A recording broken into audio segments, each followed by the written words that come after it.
निगाहों में मंजिल साहब थी, बार बार गिरे मगर गिरकर संभलते रहे। हवाओं ने कोशिश तो बहुत की मगर हम वो चिराग थे जो आंधियों में भी चलते रहे। हेलो दोस्तों, जय हिंद। आज स्वागत है आपका अपने YouTube channel study with BL में। आज इतिहास के महत्वपूर्ण कथनों से संबंधित महत्वपूर्ण प्रश्नों का संग्रह लेके आया हूँ, जो टॉप महत्वपूर्ण प्रश्न है। देखिए आज का पहला क्वेश्चन। आज का पहला क्वेश्चन है इतिहास से संबंधित, जो कहते हैं, तुम तो तीर चलाते जाओ चाहे जिस पक्ष के राजपूत मारे जाए, इस्लाम को तो लाहा भी होगा। यह कथन किसका है? आपको बताना है यह कथन किसका है। तो आपकी स्क्रीन के ऊपर 4 ऑप्शन है दोस्तों, आपको बताना है यह कथन किसका है।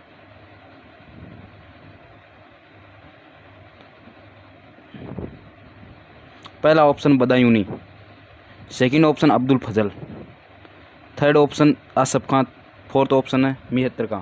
तो आपको बताना है कि इनमें से सही कौन सा है। तो इसका राइट आंसर, तो पहले बात नहीं करूंगा मैं राइट आंसर की, तो पहले बदायूनी से संबंधित बातें कर लेते हैं। बदायूनी की पुस्तक है मुंतख्वाबुल तवारिख, जिसने हल्दी घाटी के युद्ध में अपनी दाढ़ी को खून से रंगा था। तो यह तो हो नहीं सकता। बात है अबुल फजल की, जो अकबर का वो था नवरत्न। और अब बात आती है आसफ खां की। तो आसफ खां था हल्दी घाटी युद्ध के अंदर मान सिंह का सहयोगी, जो हराउल पंक्ति का नेतृत्व कर रहा था। तो इसी ने कहा था कि तुम तो तीर चलाते जाओ चाहे जिस पक्ष की राजपूत मारे, इस्लाम की तो विजयी होती है। तो इसका राइट आंसर क्या हो जाएगा दोस्तों? आसफ खां। अब मेहत्तर खां की बात हुई है, तो ये हल्दी घाटी युद्ध में अफवाह फैलाने वाला यही था। कि अफवाह क्या फैलाई थी दोस्तों? कि यही कि अकबर आ रहा है सेना लेकर, यही अफवाह फैलाई थी। तो इसका राइट आंसर हो जाएगा आसफ खां। देखिए अगला क्वेश्चन आपकी स्क्रीन के ऊपर है दोस्तों। मारवाड़ में किस राजा का उतना ही महत्व है जितना कि मेवाड़ में प्रताप और सांगा का था? बहुत ही अच्छा क्वेश्चन है, तो आपको जवाब देना है। मारवाड़ के किस राजा का उतना ही महत्व है जितना मेवाड़ में प्रताप व सांगा का था? ऑप्शन नंबर 1 है मालदेव आपके सामने, चंद्रसेन, जसवंत सिंह, राव जोधा। तो आप अब चंद्रसेन की बात कर लेते हैं पहले। चंद्रसेन को मारवाड़ का भूला बिसरा शासक कहा था। आपको बताना है कमेंट करके, भूला बिसरा शासक किसने कहा था चंद्रसेन को। और हसमत वाला शासक किसे कहते हैं? मालदेव को कहते हैं। मालदेव ने शेरशाह सूरी, हुमायूं, नागौर पर विजय प्राप्त की, अजमेर को जीत लिया, 52 विजयों का विजेता कहा जाता है मालदेव को। तो इस क्वेश्चन का राइट आंसर क्या हो जाएगा? ऑप्शन नंबर ए मालदेव। मारवाड़ में किस राजा का उतना ही महत्व है जितना मेवाड़ में प्रताप व सांगा का था? तो इसका राइट आंसर हो जाएगा ऑप्शन नंबर ए मालदेव। अगला क्वेश्चन है आपकी स्क्रीन के ऊपर दोस्तों। किस दुर्ग के बारे में कहा गया है कि इसे मानव ने नहीं बल्कि भूत प्रेतों ने बनाया है? बहुत ही अच्छा क्वेश्चन है। किस दुर्ग के बारे में कहा गया है कि इसे मानव ने नहीं भूत प्रेतों ने बनाया है? तो आपको आंसर देना है। पहला ऑप्शन आपके सामने है भानगढ़, सेकंड ऑप्शन खंडार का किला, थर्ड ऑप्शन है बयाना, फोर्थ ऑप्शन है शेरगढ़। तो इसमें से राइट आंसर आपको कमेंट करके बताना है वीडियो के अंत में। तो इसका राइट आंसर मैं बता देता हूँ, शेरगढ़ इसका राइट आंसर हो जाएगा। शेरगढ़ रुडयार्ड किपलिंग ने कहा था कि यह दुर्ग मानव ने नहीं बल्कि भूत प्रेतों ने बनाया है, रुडयार्ड किपलिंग ने कहा था। और शेरगढ़ यहीं पर शेरशाह सूरी के गुरु मीर सैयद की मज़ार यहीं पर स्थित है शेरगढ़ में। और शेरगढ़ की तो इम्पोर्टेंट बातें बता दी मैंने। तो अगला क्वेश्चन आपकी स्क्रीन के ऊपर है दोस्तों। जिस वन में गजेंद्र, गेंडे और सुकर राह भूलकर भी नहीं जाते थे, उसी वन में आज गिद्ध तत्परता के साथ उत्पात मचा रहे हैं। वाह क्या कथन है! किसका कथन है? आपको जवाब देना है। पहला ऑप्शन आपके सामने है सूर्यमल मिश्रण, सेकंड ऑप्शन है बिहारी, थर्ड ऑप्शन है नैन्सी और फोर्थ ऑप्शन है बांकीदास। तो बात करते हैं सूर्यमल मिश्रण की। सूर्यमल मिश्रण बूंदी के राजा राम सिंह का दरबारी और राजस्थान का राज्य कवि भी कहते हैं। और बिहारी, जिन्होंने बिहारी सतसई लिखी थी, सवाई जय सिंह का दरबारी था ये। और इसी को एक एक दोहे पर अपनी पंक्ति पर सवाई जय सिंह मुद्रा देता था। और आपको कमेंट करके बताना है कि राजस्थान का और कौन सा इतिहासकार है या कवि है जिसको मुद्राएं मिली थी एक एक पंक्ति बोलने पर। और नैन्सी की बात करते हैं तो नैनसिरी ख्यात, जोधपुर राजेरी, प्रगनारी विगत और बांकीदास, जो आयो अंग्रेज मुल्क के ऊपर गीत लिखी थी। तो इसका राइट आंसर आपको बताना है। राइट आंसर क्या हो जाएगा? सूर्यमल मिश्रण ने कहा था अंग्रेज़ों के लिए लिखी है यह बात अपनी पुस्तक वीर सतसई में कि जिस वन में गजेंद्र गेंडे शुक्र राह भूलकर भी नहीं जाते थे, उसी वन में आज गिद्धड़ बड़ी तत्परता के साथ उत्पात मचा रहे हैं। यानी राजस्थान के बारे में कहा है सूर्यमल मिश्रण ने अपनी पुस्तक वीर सतसई में। और भी इनके ग्रंथ है, जैसे वंश भास्कर हो गया, और सूर्यमल मिश्रण ने कहा है ये। तो अगला क्वेश्चन आपकी स्क्रीन के ऊपर है दोस्तों, सोने के 2 दाने के बदले में चावल का 1 दाना भी नसीब नहीं हो रहा, यह कथन किसने कहा? कितना शानदार कथन है। सोने के 2 दाने के बदले चावल का 1 दाना भी नसीब नहीं हो रहा, तो ये कथन किसका आपको बताना। आपके सामने 4 ऑप्शन दिए गए हैं, अबुल फजल, बरनी, हसन निजामी, अमीर खुसरो। तो ये किसका कथन है? तो इसका आंसर मैं बता देता हूँ आपको, अमीर खुसरो। अमीर खुसरो ने जब अलाउद्दीन खिलजी रणथंबोर पर आक्रमण करता है, बात है 1301 में, तब बहुत दिनों तक रणथंबोर पर पड़ाव डाला, घेराबंदी की। जब कुछ हाथ नहीं लगने पर अमीर खुसरो ने कहा है अपनी पुस्तक में, सोने के 2 दाने के बदले में चावल का 1 दाना भी नसीब नहीं हो रहा, यह पंक्ति कही है। 1301 की बात है, जब अलाउद्दीन खिलजी आक्रमण करता है रणथंबोर दुर्ग के, और अमीर खुसरो को कहा जाता है तोतिए हिंद। अगला क्वेश्चन आपकी स्क्रीन के ऊपर है दोस्तों, बहुत ही शानदार कथन है। दुर्ग में पानी दूध के समान, घास गन्ने के समान और ईंधन चंदन के समान हो गया है, यह कथन किसने किस दुर्ग के बारे में कहा है? वाह, क्या बात कही है। दुर्ग में पानी दूध के समान, घास गन्ने के समान और ईंधन चंदन के समान हो गया, कितना शानदार कथन है। आपको बताना, आपके सामने 4 ऑप्शन दिए गए हैं। दशरथ शर्मा ने कहा है रणथंबोर दुर्ग के बारे में, पुंडरीक रत्नाकर ने कहा है रामेर दुर्ग के बारे में, सूर्यमल मिश्रण ने कहा है तारागढ़ बूंदी दुर्ग के बारे में, और चंद्रशेखर ने कहा है तारागढ़ बूंदी के बारे में। कौन सा ऑप्शन राइट हो जाएगा इसका? तो इसके बारे में बता देता हूँ मैं। इस कथन को जानने के लिए बहुत पुराना इतिहास आपको बता रहा हूँ मैं। बात है रजिया सुल्तान की। रजिया सुल्तान दिल्ली की गद्दी पर बैठी, तब इल्तुतमिश की पुत्री थी। तो अब महिला होने के नाते इसको हटाकर इसका भाई इल्तुतमिश का पुत्र रुकनुद्दीन बैठता है गद्दी पर। वो शराबी होता है, बहुत ही शराबी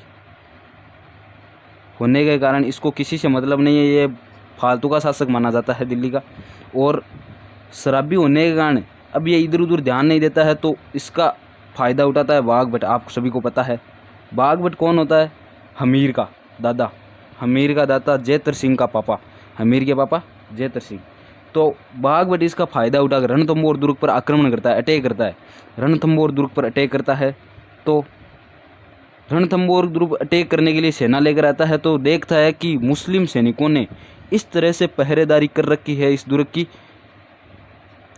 कि बाहर से अंदर से कोई भी बाहर नहीं आ जा सकता, कुछ भी सामान बाहर नहीं लाया जा सकता, नहीं अंदर ले जाया सकता। तब इस दुर्ग के बारे में पंडित दशरथ शर्मा ने कहा है कि दुर्ग में दूध तो पानी के समान है, पानी दूध के समान है, और घास गन्ने के समान, और ईंधन चंदन के समान हो गया है। तो इसका राइट आंसर क्या हो जाएगा? Dashrath Sharma, option number A Ranthambore दुर्ग के बारे में कहता है अपनी पुस्तक में। दशरथ शर्मा ने रणथंबोर दुर्ग के बारे में कहा है कि दुर्ग में पानी तो दूध के समान, घास गन्ने के समान और ईंधन चंदन के समान हो गया है। तो इसका राइट आंसर हो जाएगा option number A, Dasharath Sharma ने रणथंबोर दुर्ग के बारे में कहा है।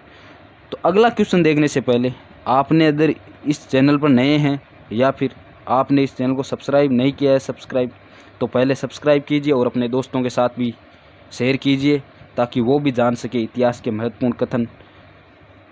अब कथन है तो छोटे कथन तो है नहीं, राजाएं कहकर चले गए। अब कथन है तो कथन तो बड़े ही होंगे, तो आपको ध्यान रखना है, और ऐसे कथन एग्जाम में देखने को मिलते हैं। तो अगला क्वेश्चन आपकी स्क्रीन के ऊपर है, मुगल बादशाह अपनी विजयों में से आदि के लिए राठौड़ों की 1 लाख तलवारों के एहसानमंद थे, यह कथन किसका है? बहुत ही अच्छा कथन है। मुगल बादशाह अपनी विजयों में से आदि के लिए राठौड़ों की 1 लाख तलवारों के लिए मुगलों के राठौड़ों के एहसानमंद थे। तो किसका कथन है? आपके सामने 4 ऑप्शन दिए गए हैं, आपको आंसर बताना है कमेंट करके। तो ऑप्शन नंबर ए आपको दिया गया कर्नल टोड, LP टेसिटोरी, पंडित विश्वेश्वर नाथ रेव, अबुल फजल। तो इसका राइट आंसर आपको बताना है। तो इसका राइट आंसर हो जाएगा कर्नल टोड, कर्नल टोड। क्योंकि मुगल बादशाह राजस्थान के लगभग राजा मुगलों के अधीन थे, उनसे वैवाहिक संबंध आदि स्थापित कर चुके थे। तो जो भी मुगल बादशाह दिल्ली की राजगद्दी पर बैठे तो उनका सबसे ज़्यादा सहयोग किया था राजस्थान के राजाओं ने। तो इसीलिए कहा गया, कर्नल टोड ने अपनी पुस्तक में कहा है कि मुग़ल बादशाह अपनी विजयों में से आदि के लिए राठौड़ों की 1 लाख तलवारों के एहसानमंद थे।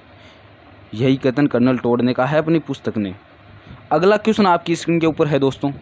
जब मैं राजस्थान की पवित्र धरती पर पैर रखता हूँ तो मेरे रूह कांप जाते हैं, कहीं मेरे पैरों के नीचे किसी वीरांगना की अस्थियां तो नहीं। यह कथन किसका है? काय शानदार कथन कहा गया है। देखिए दोस्तों, जब मैं राजस्थान की पवित्र धरती पर पैर रखता हूँ तो मेरे रूह कांप जाते हैं, कहीं मेरे पैरों के नीचे किसी वीरांगना की अस्थियां तो नहीं। बहुत ही शानदार कथन है। किस कवि का कहा गया है? तो आपको उत्तर देना है कमेंट करके। ऑप्शन नंबर आपके सामने दिए गए हैं 4। ऑप्शन नंबर ए है रामधारी सिंह दिनकर, महादेवी वर्मा, कन्हैयालाल सेठिया और मैथिली शरण गुप्त। तो इसका राइट आंसर क्या हो जाएगा? रामधारी सिंह दिनकर। रामधारी सिंह दिनकर अपनी पुस्तक में लिखते हैं कि जब मैं राजस्थान की पवित्र धरती पर पैर रखता हूँ तो मेरे रूह कांप जाते हैं, कहीं मेरे पैरों के नीचे किसी वीरांगना की अस्थियां तो नहीं। क्योंकि यहाँ पर ऐसे ऐसे वीर राजाएं उत्पन्न हुए हैं, वीर योद्धाएं उत्पन्न हुए हैं, जिनको देखकर, जिनकी इतिहास में देखकर रामधारी सिंह दिनकर यह कथन लिखता है, यह बात लिखता है। तो अगला क्वेश्चन आपकी स्क्रीन के ऊपर हो जाएगा दोस्तों। यदि औरंगजेब मंदिरों को तोड़ देगा तो मैं मस्जिदों को तोड़वा दूंगा। क्या शानदार कथन है। यदि औरंगजेब मंदिरों को तोड़ देगा तो मैं भी मस्जिदों को तोड़वा दूंगा। ये राजपूताना के किस शासक, किस राजा के द्वारा कहा गया है ये कथन? कितना शानदार कथन है। तो देखिए, आपके सामने 4 ऑप्शन दिए गए। पहला राज सिंह, जसवंत सिंह, अजीत सिंह, सवाई जय सिंह। तो बात करते हैं इसकी। तो औरंगजेब की बात, औरंगजेब के समकालीन था मारवाड़ का शासक जसवंत सिंह, जोधपुर का शासक। तो औरंगजेब, अब राज सिंह की बात करते हैं तो राज सिंह भी प्रबल विरोधी था औरंगजेब का, क्योंकि औरंगजेब चारुमती से विवाह करना चाहता था, लेकिन चारुमती प्रेम करती थी। औरंगजेब राज सिंह थे, तो राज सिंह उधर से विवाह कर लिया, तो फिर वो औरंगजेब का प्रबल विरोधी बन गया। लेकिन यह कथन किसने कहा था कि यदि औरंगजेब मंदिरों को तोड़ देगा तो मैं भी मस्जिद को तोड़वा दूंगा, यानी मस्जिदों को तोड़वा दूंगा। तो यह कथन है, इसका राइट आंसर हो जाएगा option number B, Jaswant Singh ने। जसवंत सिंह की मृत्यु पर औरंगजेब ने कहा था कि आज कुपर का दरवाज़ा टूट गया, आज कुपर का दरवाज़ा टूट गया। तो इसका राइट आंसर हो जाएगा जसवंत सिंह। अगला क्वेश्चन आपकी स्क्रीन के ऊपर है दोस्तों। जहां पित्तल का बर्तन होता है वहीं बिजली गिरती है और राजा का चेहरा डर के मारे पीला पड़ गया। यह कथन किस राजा के बारे में कहा गया है? ऑप्शन आपके सामने दिए गए हैं, उत्तर आप कमेंट करके देखिए, अपनी कॉपी में लिखकर देखिए अपने क्वेश्चन कितने राइट होते हैं और फिर कमेंट करके बताइए कि कितने क्वेश्चन राइट हुए। बहुत ही अच्छे क्वेश्चन लेके आया हूँ राजस्थान पुलिस की भर्ती के लिए। और राजस्थान पुलिस की भर्ती आप सभी को पता है, इस 1-2 कथन आपको देखने को ज़रूर मिलेंगे। तो यह कथन है, जहाँ पित्तल का बर्तन होता है वहीं बिजली गिरती है और राजा का चेहरा डर के मारे पीला पड़ गया। यह कथन किस राजा के बारे में कहा गया है? तो ऑप्शन आपके सामने में दिए गए हैं, महाराणा प्रताप, राव हमीरदेव, राव मालदेव और रावल रतन सिंह। तो महाराणा प्रताप के बारे में तो ये होगा नहीं, क्योंकि राजा का चेहरा डर के मारे पीला पड़ गया, ऐसा कहीं महाराणा प्रताप के बारे में मिलेगा नहीं आपको। हमीरदेव भी नहीं होगा। राव मालदेव 52 युद्धों का विजेता कहा जाता है जिसे, उसका चेहरा कैसे पीला पड़ गया। बात आती है रावल रतन सिंह की। तो रतन सिंह की बात 1303 की, जब अलाउद्दीन खिलजी चित्तौड़ पर आक्रमण करता है तो चित्तौड़ 1303 में, और जो राजस्थान का दूसरा शाखा और चित्तौड़ का प्रथम शाखा संपन्न होता है उस समय। और रावल रतन सिंह, यहाँ पर पंडित गौरीशंकर हीराचंद ओझा ने अपनी पुस्तक में कहा है कि जब जहाँ पित्तल का बर्तन पर होता है वहीं बिजली गिरती है और राजा का चेहरा डर के मारे पीला पड़ गया। और इसी को देखते हुए रावल रतन सिंह की स्थिति को तत्कालिक स्थिति को देखते हुए यह बात कही गई है पंडित गौरीशंकर हीराचंद के द्वारा रावल रतन सिंह के बारे में कहा गया है। तो अगला क्वेश्चन आपकी स्क्रीन के ऊपर हो जाएगा दोस्तों। दीवार में आला, खेत में नाला, घर में साला, हमेशा बर्बाद करके ही जाता है। यह कथन किसके लिए है? बहुत ही अच्छा कथन है। दीवार में आला, खेत में नाला और घर में साला, हमेशा बर्बाद करके ही जाता है। तो यह कथन किसके लिए? तो बात करते हैं राणा लाखा की। राणा कुंभा, राव जोधा और रणमल आपके सामने 4 ऑप्शन हैं, इनमें से आप अपना ऑप्शन लगाइए और देखिए राइट होता है या नहीं। तो बात आती है रणमल की। रणमल था मारवाड़ का शासक और इसकी बहन थी हंसाबाई, जिसका विवाह हो गया था राणा लाखा के साथ, और उत्पन्न संतान हुई थी मोक्कल, और शर्त के मुताबिक मोक्कल को अगला महाराणा बनाना था। तो इस लेसन के तहत यह रणमल मारवाड़ पर लगभग पूरा अधिकार अपना जमा चुका था, और मोक्कल की संतान थी राणा कुंभा और रणमल की संतान थी राव जोधा। तो यहाँ पर राणा लाखा का साला हो गया रणमल। तो इसीलिए इसी रणमल के लिए यह बात कही गई है कि दीवार में आला, खेत में नाला और घर में साला, हमेशा बर्बाद करके ही छोड़ता है। तो इसका राइट आंसर हो जाएगा रणमल। रणमल डी ऑप्शन आपका राइट आंसर हो जाएगा, जो राणा लाखा का साला था और इसकी बहन थी हंसाबाई। अगला क्वेश्चन आपकी स्क्रीन के ऊपर है दोस्तों, यदि विद्रोहियों में एक भी नेता योग्य रहा होता तो हम सदा के लिए हार जाते। बहुत ही अच्छा शानदार कथन है। यह कथन किसका है? तो ऑप्शन आपके सामने 4 दिए गए हैं, John Lawrence, Major Showers, Eden Canning. तो जॉन लॉरेंस की यह बात है 1857 की। तो 1857 में जॉन लॉरेंस ने यह बात, अब बात करते हैं पहले मेजर सावर्स की। मेजर सावर्स मेवाड़ का पॉलिटिकल एजेंट था, ईडन जयपुर का पॉलिटिकल एजेंट था, और कैनिंग था जो 1857 के समय गवर्नर था। डलहौजी की बाद आए थे ये कैनिंग, जो 1857 के बाद। और अब ये तो हो गए जॉन लॉरेंस 1857 की क्रांति के समय यह बात कहते हैं कि यदि विद्रोहियों में एक भी योग्य नेता रहा होता तो हम सदा के लिए हार जाते। यह कथन किसका है? जॉन लॉरेंस का। अगला क्वेश्चन आपकी स्क्रीन के ऊपर है दोस्तों, मेरी इच्छा मेरे पूर्वजों ने निश्चित कर दी, यदि वो थोड़े डगमगाए होते तो वो हमारे लिए हैदराबाद जैसी रियासत छोड़कर जाते। बहुत ही अच्छा कथन है। आपके सामने 4 ऑप्शन दिए गए हैं, रघुनाथ सिंह, भूपाल सिंह, मान सिंह, शार्दुल सिंह। तो रघुनाथ सिंह जैसलमेर का शासक था। और बात है ये एकीकरण की बातें हैं, तो आपको एकीकरण अच्छे से याद होना चाहिए। इतिहास राजस्थान का अच्छे से याद होगा आपको, तो ही आप ये कथन से संबंधित जो भी क्वेश्चन आएगा वो कर पाओगे। तो एकीकरण के समय रघुनाथ सिंह जैसलमेर का शासक था, भूपाल सिंह मेवाड़ का था, और मान सिंह सेकंड जयपुर का था, और शार्दुल सिंह बीकानेर का था। तो यह बात किसने कही? मेरी इच्छा मेरे पूर्वजों ने निश्चित कर दी, यदि वो थोड़े डगमगाए होते तो हमारे लिए हैदराबाद जैसी रियासत छोड़ जाते। तो यह कथन था भूपाल सिंह का। एकीकरण के समय भूपाल सिंह ने कहा था यही बात कि मेरी इच्छा मेरे पूर्वजों ने निश्चित कर दी, थोड़े भी डगमगाए होते तो हमारे लिए हैदराबाद जैसी बड़ी रियासत छोड़कर जाते। तो इसका राइट आंसर हो जाएगा भूपाल सिंह। अगला क्वेश्चन आपकी स्क्रीन के ऊपर है दोस्तों, दूरदीन के मसीहों ने भविष्यवाणी की थी कि हिंदुस्तान की आज़ादी की नाव रजवाड़ी चट्टानों से टकराएगी। शानदार कथन बोला है जिसने भी बोला है। दूरदीन के मसीहों ने भविष्यवाणी की थी कि हिंदुस्तान की आज़ादी की नाव रजवाड़ी चट्टानों से टकराएगी।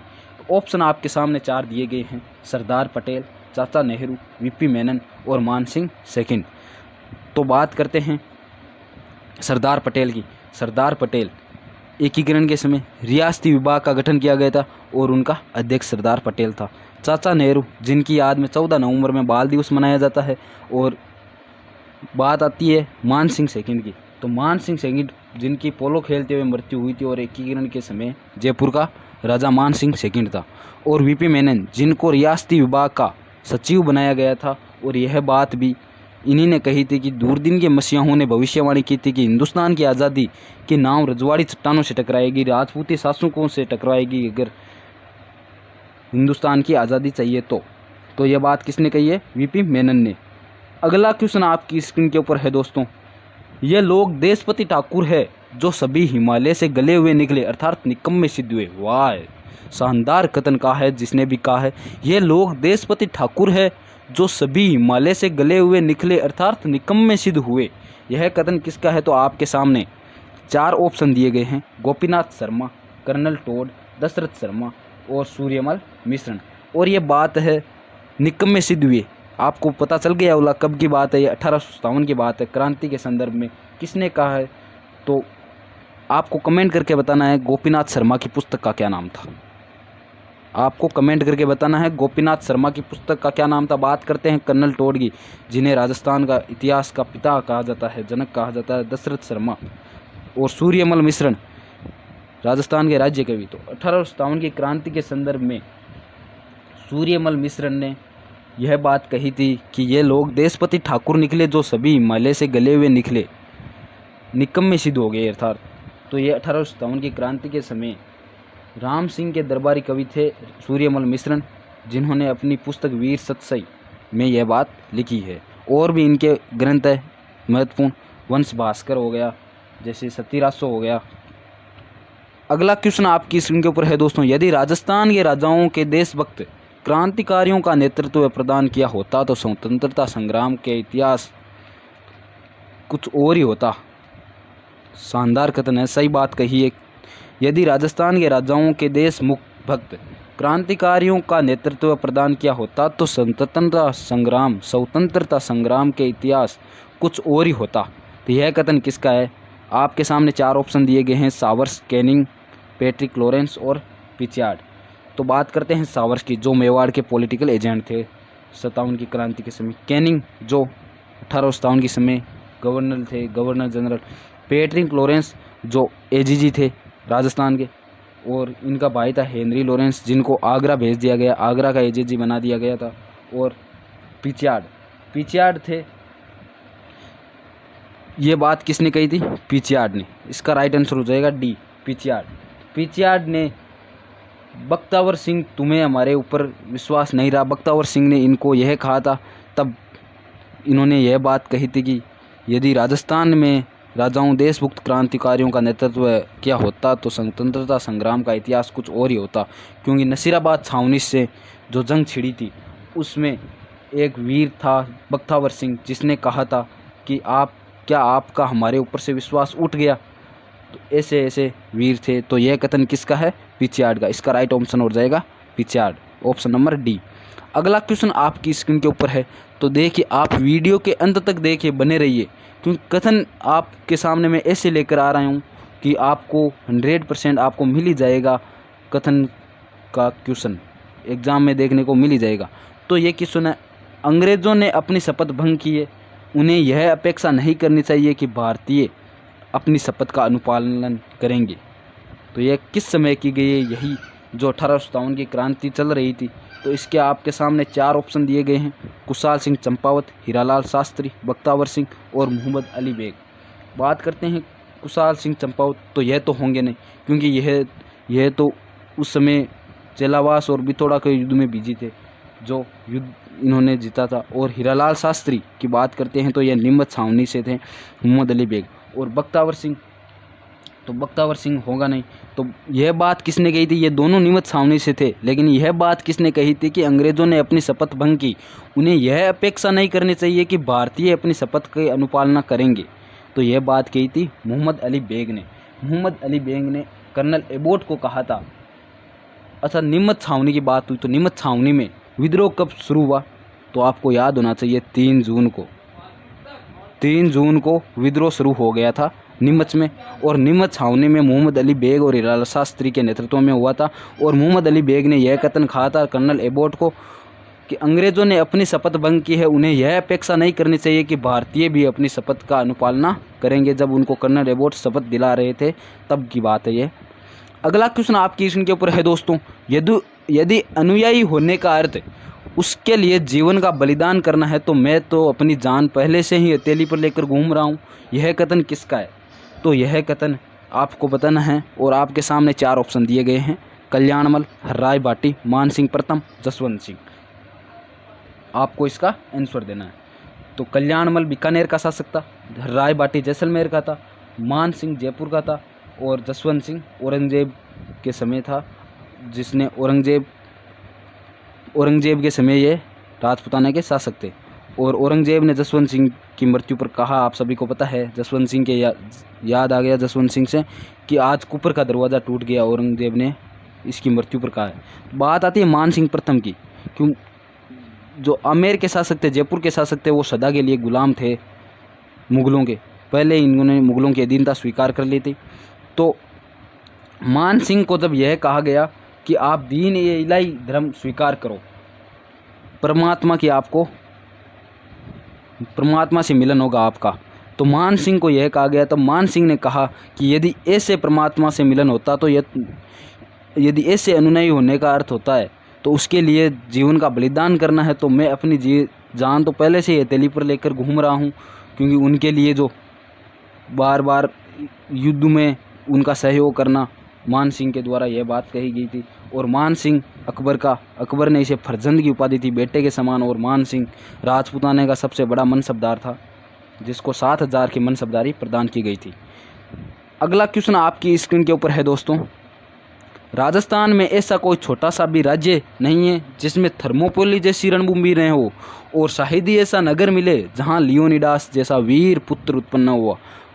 शानदार बात कही है, जिसने भी कही है। आपके सामने 4 ऑप्शन है, इन्हीं में से किसी ने कही है। कर्नल टोड, दशरथ शर्मा, अबुल फजल, अमीर खुसरो।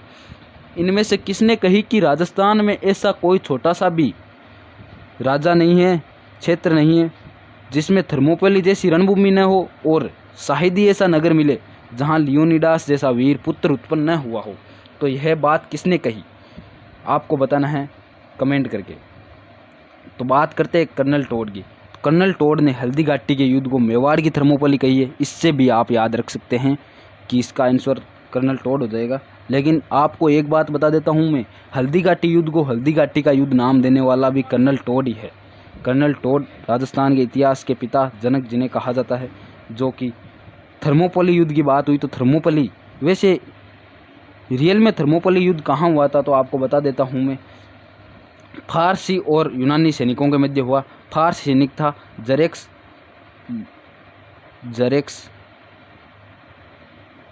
और यूनानी सैनिक था लियोनिडास, उनके मध्य ये युद्ध हुआ था थर्मोपोली। तो मेवाड़ की थर्मोपोली हल्दी घाटी युद्ध को कहा जाता है और ये कर्नल टोड ने कहा था। तो इसका राइट आंसर हो जाएगा option number A, colonel Tod, जिसे राजस्थान इतिहास के जनक कहा जाता है। अगला क्वेश्चन आपकी स्क्रीन के ऊपर है दोस्तों। आपने पवित्रता से जिस तरह क्षत्रियता को कायम रखा है उसको रणभूमि में दिखाए, यह कथन किसने कहा है? तो बहुत ही अच्छा कथन है। आपने पवित्रता से जिस तरह क्षत्रियता को कायम रखा है उसे रणभूमि में दिखाए। तो ऑप्शन आपके सामने 4 दिए गए हैं। कौन कह सकता है, आप बता सकते हो ये ऑप्शन देखकर भी। प्रताप, सांगा, मान सिंह और मालदेव। तो प्रताप तो ये किसी को कहेंगे नहीं, क्योंकि ये तो एक बार ही ललकारे थे अकबर को और किसी को ललकारा नहीं था इन्होंने। और सांगा की बात करते हैं तो सांगा भी नहीं हो सकता। और मालदेव जिसको अस्मत वाला शासक कहा जाता है, जिसने गिरी सुमेल युद्ध में विजेता पाई थी, बीकानेर के शासक राव जैत सिंह को हराया था, मार गिराया था, इसने भी नहीं कहा था। तो बात आती है मान सिंह प्रथम की। तो मान सिंह प्रथम अकबर के द्वारा भेजा गया था मेवाड़ महाराणा प्रताप के दरबार में। तो ये महाराणा प्रताप के दरबार में आता है और महाराणा प्रताप को अधीनता स्वीकार करने के लिए कहता है मान सिंह प्रथम, जो कि जयपुर का राजा था। तो मान सिंह प्रथम आता है तो दरबार में तब भोजन के लिए तो आमंत्रित किया जाता है पहले, क्योंकि राजपूत शासक था। और राजपूत शासक होने के लिए इनके वैवाहिक संबंध पहले से ही मुगलों से स्थापित हो गए थे। तो मान सिंह प्रथम के साथ भोजन ग्रहण करने से मना कर दिया था महाराणा प्रताप ने, और महाराणा प्रताप ने बहाना बना लिया था सरदर्द का। तो यहाँ पर मान सिंह ने कहा था, जब महाराणा प्रताप के द्वारा इनके साथ भोजन न जमने पर मान सिंह ने कहा था कि आपने पवित्रता से जिस तरह क्षत्रियता को कायम रखा है उसको रणभूमि में दिखाएं। तो इसी के तुरंत सटीक जवाब दिया था मान सिंह का पुत्र अमर सिंह ने कि जब आप रणभूमि में आए तो अपने फूफो जी को भी साथ में ले आए, अपने फूफा जी को भी साथ में लिए। इनका फूफा कौन था? अकबर इनका फूफा था। तो ये सटीक जवाब अमर सिंह देता है। तब गुस्सा आ गया मान सिंह को और मान सिंह चला गया। तो यह कथन किसका है? मान सिंह का। आपको याद रखना है। अगला क्वेश्चन आपकी स्क्रीन के ऊपर है दोस्तों। हाकिम और हुक्म नहीं, यह कथन किसका है? हाकिम और हुक्म नहीं, यह कथन किसका है? तो आपके सामने 4 ऑप्शन दिए गए, सूर्यमल मिश्रण, मोतीलाल तेजावत, विजय सिंह पतिंग, रामनारायण चौधरी। तो सूर्यमल मिश्रण तो होगा नहीं, क्योंकि ये कवि है, तो ये तो होंगे नहीं। अब मोतीलाल तेजावत जो कि एक क्रांतिकारी थे, आंदोलनकारी थे, विजय सिंह पतिंग भी आंदोलनकारी थे, रामनारायण चौधरी भी आंदोलनकारी थे। बात करते हैं मोतीलाल तेजावत की। तो मोतीलाल तेजावत का जन्म 1896 में कोलियारी गांव में हुआ था। वहीं पर महाराणा प्रताप घायल होने पर अपना इलाज कराया था, पड़ाव डाला था कोलियारी गांव में। और इसका राइट आंसर भी मोतीलाल तेजावत हो जाएगा। जब एक ही आंदोलन चल रहा था, एक ही आंदोलन मातरकुंडिया स्थान से प्रारंभ हुआ और 1921 में यह प्रारंभ हुआ, तब मोतीलाल तेजावत ने यह नारा दिया कि हाकिम और हुक्म नहीं। यानी कोई हाकिम नहीं, कोई हुक्म नहीं, हम मनमर्जी करेंगे। मोतीलाल तेजावत का यह कथन था। तो इसका राइट आंसर हो जाएगा मोतीलाल तेजावत। अगला क्वेश्चन आपकी स्क्रीन के ऊपर है दोस्तों, यदि विश्व में कोई ऐसा स्थान है जहां शेरों की हड्डियां मारक की धूल बनी है और तो उसे राजस्थान कहा जा सकता है, तो वह राजस्थान हो सकता है। यह कथन किसने कहा है? बहुत ही अच्छा कथन है कि यदि विश्व में कोई ऐसा स्थान है जहां शेरों की हड्डियां मारक की धूल बनी हो तो वह राजस्थान कहा जा सकता है। आपके सामने 4 ऑप्शन हैं, आप राइट कीजिए कौन सा ऑप्शन आपका राइट होगा। अलबरूनी, सरदार पटेल, रुडयार्ड किपलिंग और ह्वेनसांग। तो अलबरूनी, अब आपको कमेंट करके बताना है कि अलबरूनी किसके साथ भारत आया था। यह आपको मेरा क्वेश्चन है आज का कि अलबरूनी किसके साथ भारत आया था, कमेंट करके बताना है। बात करते हैं सरदार पटेल की, तो सरदार पटेल तो भारत के ही थे, इन्होंने तो यह बात कही नहीं। और रुडयार्ड किपलिंग जो इंग्लैंड के प्रसिद्ध इतिहासकार है, और ह्वेनसांग जो हर्षवर्धन के शासनकाल में भारत आया, चीनी यात्री था, तो इसने तो कहीं नहीं। बात है रुडयार्ड किपलिंग की, तो ये इंग्लैंड का प्रसिद्ध इतिहासकार है और इसी ने कहा था कि यदि विश्व में कोई ऐसा स्थान है जहाँ शेरों की हड्डियाँ मारक की धूल बनी हो तो वह राजस्थान कहा जाता है, क्योंकि राजस्थान में ऐसे ऐसे वीर योद्धा उत्पन्न हुए जो शेर जैसे महाराणा प्रताप, राणा सांगा, मालदेव, चंद्रसेन आदि, और भी बहुत है, राणा हमीरदेव चौहान ऐसे। तो यह कथन किसने कहा है? रुडयार्ड किपलिंग ने। इसका B option, C option right हो जाएगा, सॉरी, रुडयार्ड किपलिंग। अगला क्वेश्चन आपकी स्क्रीन के ऊपर है दोस्तों, मैं तो अपनी रियासत कांग्रेस को समर्पित कर चुका हूँ, अन्य राज्यों को भी ऐसा करना चाहिए। यह कथन किसने किसको कहा था? सॉरी, यहाँ पर किसने कहा था ऐसा होगा। यह कथन किसने कहा था? किसने कहा था मैं तो अपनी रियासत कांग्रेस को समर्पित कर चुका हूं, अन्य राज्यों को भी ऐसा करना चाहिए। यह कथन किसने किसको कहा था? ऑप्शन नंबर आपके सामने 4 दिए गए हैं, शार्दुल सिंह, भूपाल सिंह, उदय सिंह, भीम सिंह। तो यह एकीकरण की बातें चल रही है, क्योंकि एकीकरण था तभी कांग्रेस थी और वहाँ पर रियासती विभाग का गठन किया गया और राजस्थान का एकीकरण चल रहा था। तो शार्दुल सिंह एकीकरण के समय बीकानेर के शासक थे, भूपाल सिंह मेवाड़ के शासक थे, और उदय सिंह धौलपुर के शासक थे, और भीम सिंह कोटा के शासक थे। तो यहाँ पर शार्दुल सिंह भूपाल सिंह को पत्र लिखता है और कहता है कि मेवाड़ मुगलों के सामने नहीं झुकी, वो आज कांग्रेस के सामने कैसे झुकी। आपको यह कथन याद रहना चाहिए कि मेवाड़ मुगलों के सामने नहीं झुकी, वो आज कांग्रेस के सामने कैसे झुक गई। यह कथन है शार्दुल सिंह का, जो पत्राचार के द्वारा भूपाल सिंह को कहा गया है, शार्दुल सिंह के द्वारा। शार्दुल सिंह बीकानेर का शासक था एकीकरण के समय। तो यह कथन क्या था कि मेवाड़ का शासक उस समय कौन था? भूपाल सिंह। मेवाड़ मुगलों के सामने नहीं झुकी, वो आज कांग्रेस के सामने कैसे झुक गई। तो भूपाल सिंह का वापस सटीक जवाब यही था कि मैं तो अपनी रियासत कांग्रेस को समर्पित कर चुका हूं, अन्य राज्यों को भी ऐसा करना चाहिए। यह था वापस भूपाल सिंह का प्रत्युत्तर उस पत्राचार के दौरान। तो आपको ये दोनों कथन याद रहना चाहिए और इस क्वेश्चन का राइट आंसर हो जाएगा आपको भूपाल सिंह, जो भूपाल सिंह ने यह कहा था शार्दुल सिंह को। अगला क्वेश्चन आपकी स्क्रीन के ऊपर है, यदि आप हिंदुओं को मुसलमान बना रहे हैं तो मैं मुसलमानों को हिंदू बना रहा हूँ। यदि आप हिंदुओं को मुसलमान बना रहे हैं तो मैं मुसलमानों को हिंदू बना रहा हूँ। यह कथन किसका है? बहुत ही अच्छा है, जसवंत सिंह, राव जसवंत सिंह, राजाराम जाट, राम सिंह और महाराणा प्रताप। तो महाराणा प्रताप तो इसका होगा नहीं, आप सभी को पता है। बात आती है जसवंत सिंह की, तो जसवंत सिंह जोधपुर का राजा था, यह भी नहीं। अब राजाराम जाट का संबंध किससे था? तो राजाराम जाट का भरतपुर से संबंध था और इसने बहुत ही, यह उस समय शासक राजा तो नहीं बन पाया, लेकिन सरदार था राजाराम जाट शासक था। और इसने अकबर के किले को भी लूटा और बहुत लूटपाट मचाई। और जानकारी मिलती है कि इसने अकबर की अस्थियां निकालकर उनको जला दी थी, अस्थियों को निकालकर अकबर के किले से। तो यह राजाराम जाट का कथन है कि यदि आप हिंदुओं को मुसलमान बना रहे हैं तो मैं मुसलमानों को हिंदू बना रहा हूँ। यह कथन किसका है? राजाराम जाट का। तो आज का लास्ट क्वेश्चन है दोस्तों आपकी स्क्रीन के ऊपर, कैसा लगा आपको वीडियो? तो ये कथन है, यहाँ के राजाओं ने तूफान में तरंग अवरोध का कार्य किया, नहीं तो हमारी किश्ती कब की बह जाती। यह कथन किसका है? तो बात है ये 1857 की, क्रांति चल रही थी, तो यहाँ के राजाओं ने तूफान में तरंग अवरोध का कार्य किया, नहीं तो हमारी किश्ती बह जाती, क्योंकि अंग्रेज़ों का साथ दिया था हमारे राजाओं ने। तो यह कथन किसका, आपके सामने 4 ऑप्शन दिए गए हैं, Lord Canning, Dalhousie, John Lawrence, पिचयार्ड। तो बात करते हैं लॉर्ड कैनिंग की। तो लॉर्ड कैनिंग जो कि अंतिम गवर्नर जनरल और प्रथम वायसराय थे क्रांति के समय, और डलहौजी जो इनसे पहले थे। तो इसका राइट आंसर क्या हो जाएगा, लॉर्ड कैनिंग। लॉर्ड कैनिंग ने यह बात कही थी, जो गवर्नर जनरल थे क्रांति के समय 1857 की।